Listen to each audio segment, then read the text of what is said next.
Hi.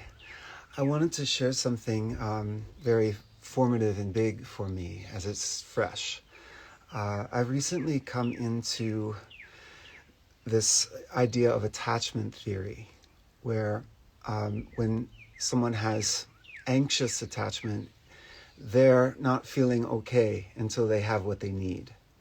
The example is if someone's like a child was attached to their parent so strongly that they were in a room full of their favorite toys, and the parent left the room, they wouldn't play with any of the toys. They would be so in distress that their parent left that they wouldn't have any interest in anything else until they came back.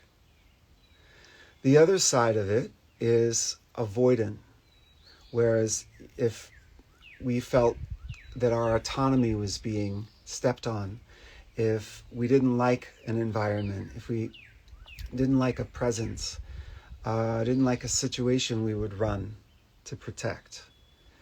So this occurred to me while I was meditating. This perfectly models the side channels in yoga. This idea of our channels, our light filaments are like the veins in our body. They carry energy from one place to another, right?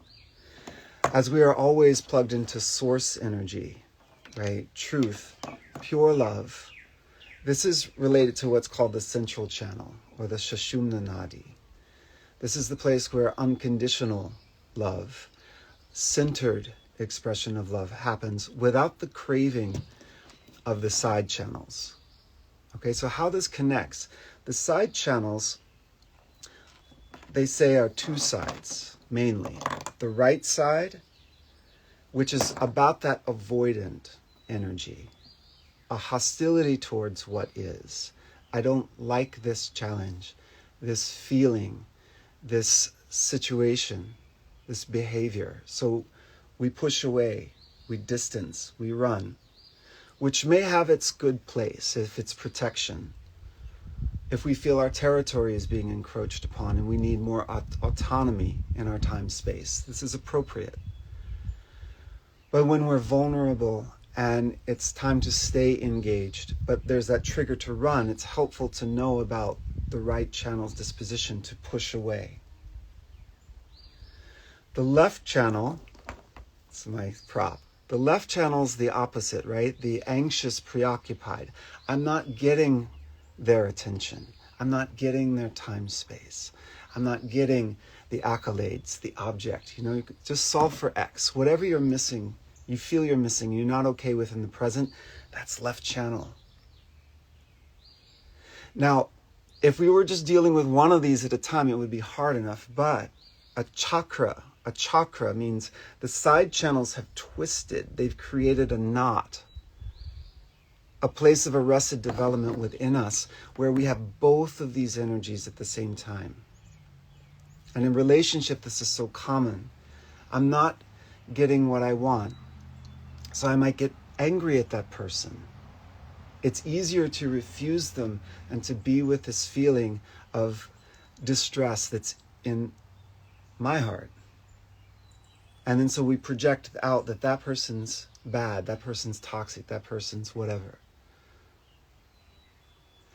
So this place in the central channel is where we can come back to, I like to call it the eye of the hurricane, or the axis mundi, the still point. Well, first we can feel into these two forms of either anxious or avoidant attachment and own it as a feeling in our body, own it as a program in our nervous system. Before we go and wrestle with it out in the world through another person or situation, we take ownership to feel. This is painful. This requires some solitude to do and get familiar with it, because very easily it can be mistaken for love. I remember I felt I was in love years ago, very deeply. It didn't go well, but it was good for my creativity. But it was that. I wasn't okay unless she was around. Some people would call it, I was whipped. I was totally whipped. But it was myself. Because the more I was grasping at her, guess what? The more she moved away. And then this created the dance, which was so distressful and so dysfunctional, even though a lot of good songs came out of it. So now as we wise up, we learn, okay, yeah, there's those triggers. I see, I feel. And for my own centered, healthy state, and for the other relationships around me, no matter if they're romantic, professional, creative, friendly, just passing someone on the street, to own this, to feel it, to be in that unconditional place of centered love, to flow with what's happening as a dance with the universe. The state of pronoia where we can feel the realm around us is rising up to meet us. What we are receiving is exactly what we need at this time. To be in that place takes practice, and it's available. It's always available, but very hard to recognize when we're triggered. So, do your practices. Do your practices. The alternate nostril breathing, the asana practice, whatever gets you embodied, but in a way that you can feel into this and not just like make it better, but actually to feel into it so that there's a pivoting that's possible in real time in the relationships. Okay. Thank you.